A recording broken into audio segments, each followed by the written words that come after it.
It's the end of a hard week in Phnom Penh, and Seng Thiri is taking time out. At 36, she's the epitome of a modern Cambodian woman. A US-trained lawyer, successful author, and manager of a large aid group. But like all Cambodians over 30, there's sadness behind her smiles and deep wounds beneath the surface of success. I always thought of myself as abnormal because I grew up an orphan and then went to America where I was always highlighted as an orphan. The tragedy, I think, of the Khmer Rouge years is that my life here in Cambodia is the norm. Here, I am one of many, many orphans. So to be an orphan is the norm here.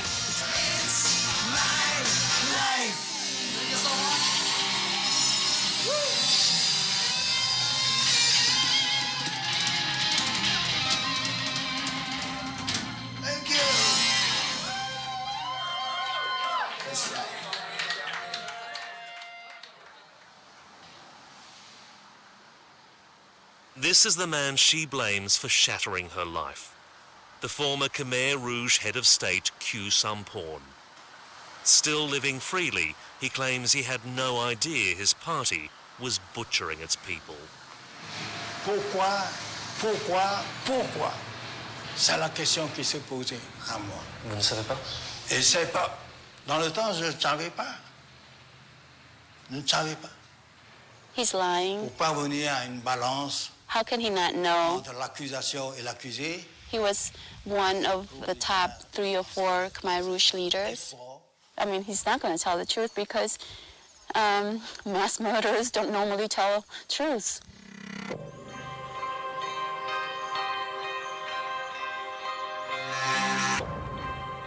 The ultra-leftist Khmer Rouge ruled Cambodia between 1975 and 1979.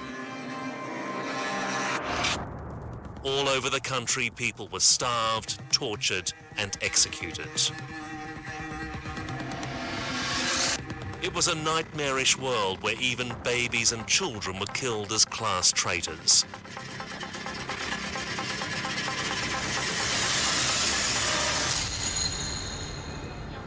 But the leaders hailed it as a workers' paradise.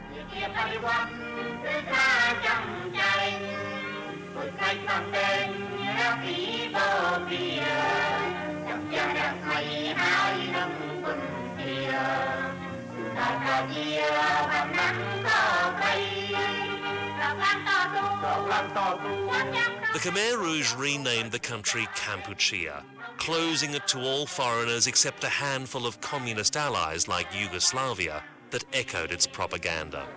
U društvu jednakih Kampučijancu je kooperativa sve. On tu živi, radi, rađa se I umire.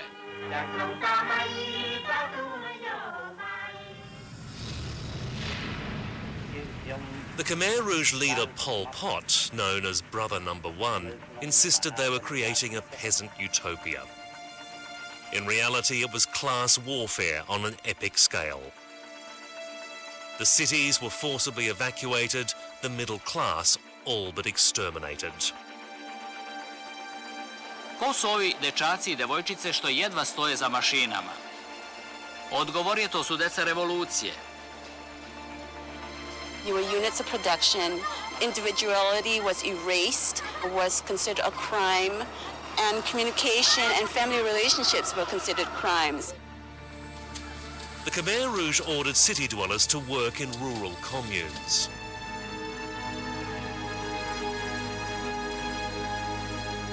But it was nothing like the village scenes that can be seen today.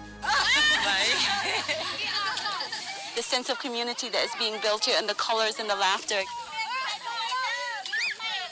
I think it's such a contrast to what happens under the Khmer Rouge years, where everyone was in black, and you just sense the heaviness and the fear. We had to work from morning until night, doing this work with little breaks. But more than that, the emotional drainage of working and not being able to talk and not having the ability to smile or to laugh and to have conversations.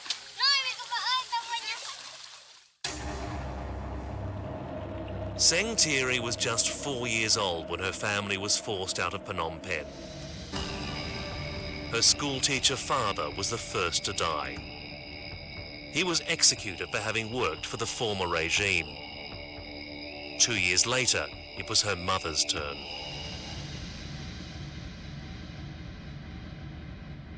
First, they took us to prison.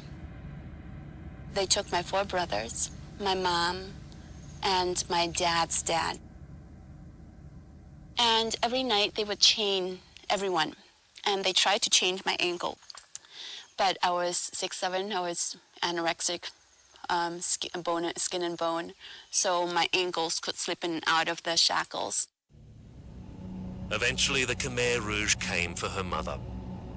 That night, everyone was asleep chained except for my youngest brother and I. We snuggled next to my mom. And then 2 prison guards came. When she failed to return the next morning, Seng Thierry knew her mother was dead. I felt a new sensation where I was just an empty frame. I felt like my whole inside was gutted.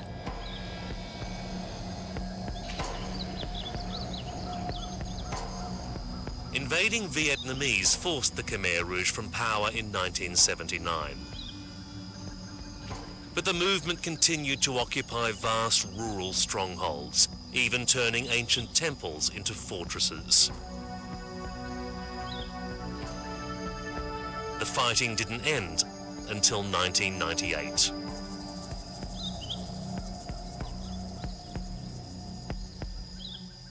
This temple at Prevahir is where the remnants of the Khmer Rouge fighters finally laid down their arms 9 years ago, after decades of bloodshed and civil war. In the 4 years they ruled Cambodia in the 1970s, up to 2 million people are believed to have died from starvation, disease, torture, and execution. Amazingly, not a single one of the Khmer Rouge leaders has ever had to answer for his crimes. Until now. In June, a joint local and international court was finally opened to try the few Khmer Rouge leaders still alive. Its supporters hope it will mark a turning point for this blighted nation. But many believe it is only one step in a journey that has just begun. Cambodians are using this court more as a catalyst to focus on other elements of justice, and that's dialogue, and that's healing, and that's reconciliation.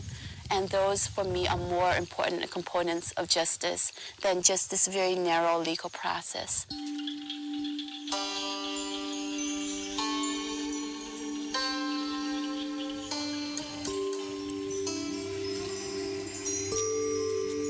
Seng Thierry has spent her life trying to deal with the injustice she suffered.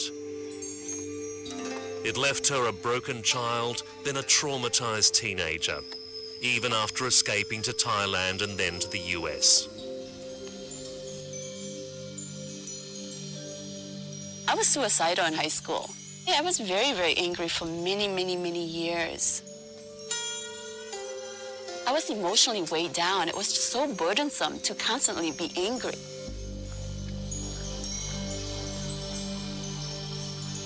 I did let go. I'm still emotional, but I did let go.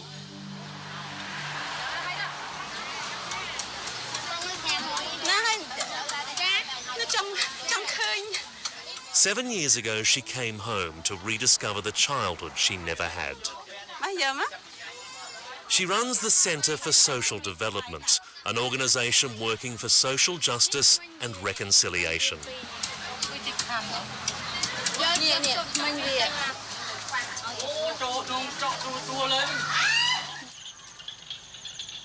Every week, Thierry and her staff travel to the countryside to organise forums where villagers can discuss their troubles, their fears and their anger.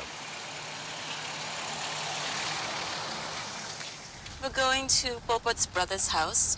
We're going to meet him and his family, and we're going to invite him to come to our public forums on justice and reconciliation in light of the Khmer Rouge tribunal.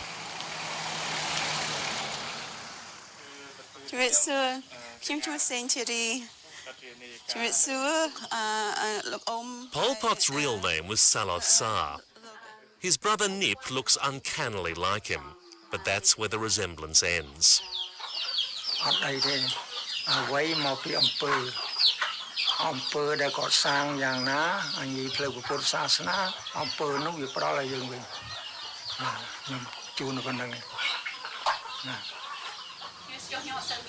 Pol Pot treated his own family as badly as he treated his people, as Nip's nephew-in-law explains.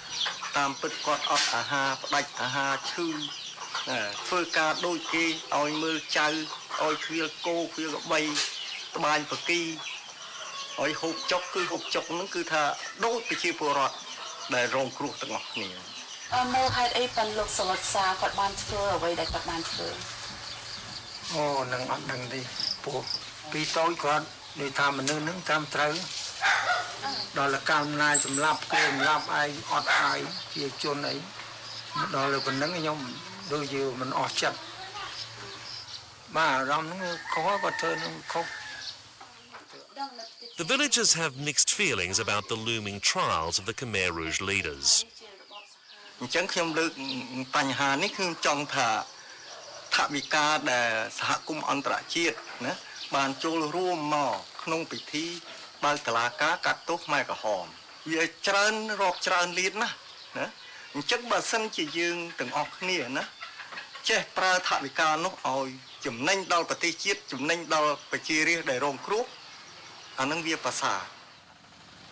The UN-sponsored tribunal is expected to cost more than $70 million over 3 years to try fewer than a dozen people. Anyone expecting the tribunal to be a grand morality play detailing the history of Khmer Rouge atrocities will be disappointed. For a start, it's only trying a small number of senior leaders and those most responsible, not the many thousands who carried out the killings. Even then, under the French system on which it's based, the tribunal will hear most of the evidence behind closed doors in this investigations chamber. While the tribunal will go some way to answering the questions of who did what, it won't be able to answer the question that continues to haunt Cambodians. Why? Why did so many people commit so much evil against their own?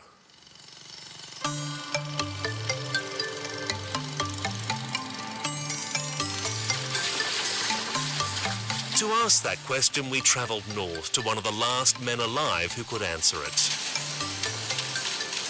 Pol Pot died in the jungle, but one of his closest lieutenants still lives in the old Khmer Rouge stronghold of Pai Lin on the Thai border. Like Pol Pot, Khieu Samphan studied in Paris in the 1950s and asked that our meeting be conducted in French. Enchanté de faire votre connaissance. Khieu Samphan was the public face of the Khmer Rouge from the early 1970s. This rare footage from a Khmer Rouge camp in 1973 shows him meeting Cambodian Prince Norodom Sihanouk. At the time, the prince saw the Khmer Rouge as patriots fighting US bombing and aggression. Back then, Pol Pot was an anonymous figure in the background. Khieu Samphan now insists he was just a figurehead with no real power. J'ignorais vraiment tout ce qui se passait dans le pays. Vous n'aviez aucune idée de ce qui s'y passait, les exécutions en masse, les tortures, la famine. J'ignorais complètement tout ça. J'étais toujours avec le centre, dans l'enceinte du centre, avec les règles que vous savez, les règles de discipline, le cloisonnement, imposée dans le temps, et d'ailleurs par tous les partis communistes. Et vous connaissez que le Parti communiste du Cambodge est le parti le plus sécrétif. Mais vous étiez un des plus anciens membres de Khmer Rouge. Ancien membre, en effet, mais pas dirigeant. Je n'étais que leur compagnon de route. He knows. We may not know the full details, but he knows the full details. And for him to be able to live with the knowledge that he destroyed a culture and a people, and then to still be living and breathing and act as if he's just a regular Khmer grandpa. Croyez-vous que ceux qui sont responsables pour les massacres, pour les exécutions et les tortures devraient être punis? D'accord. Je condamne les tortures. Je condamne les tueries. Mais il faut bien trouver vraiment exactement les vrais responsables. Vous avez peur d'être jugé par ce tribunal? Non. Franchement, non. While he is expected to be charged, there's no guarantee he'd be convicted.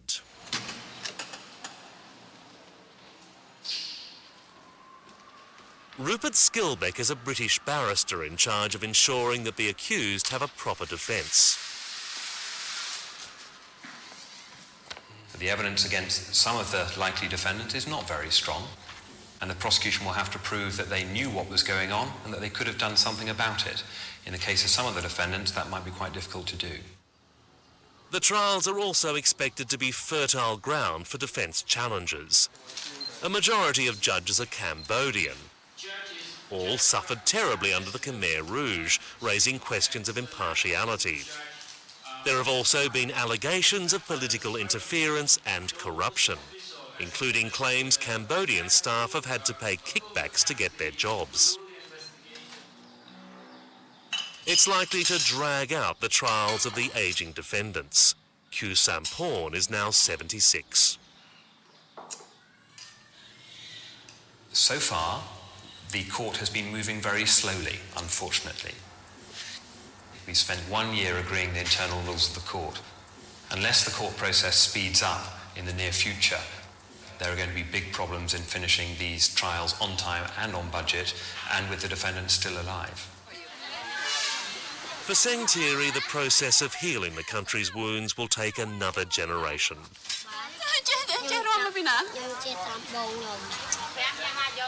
We're starting to discuss and to recognize that we have to deal with the demons within ourselves and within our culture. We pretend that that they didn't exist, that our past is our past, that somehow we could forget our past and move on without having to confront it. It's not possible.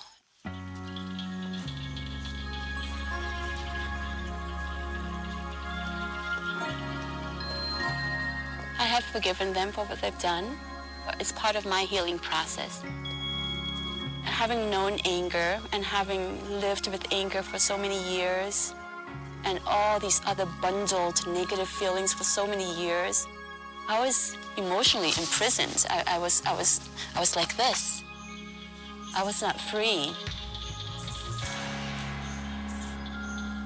I feel free now.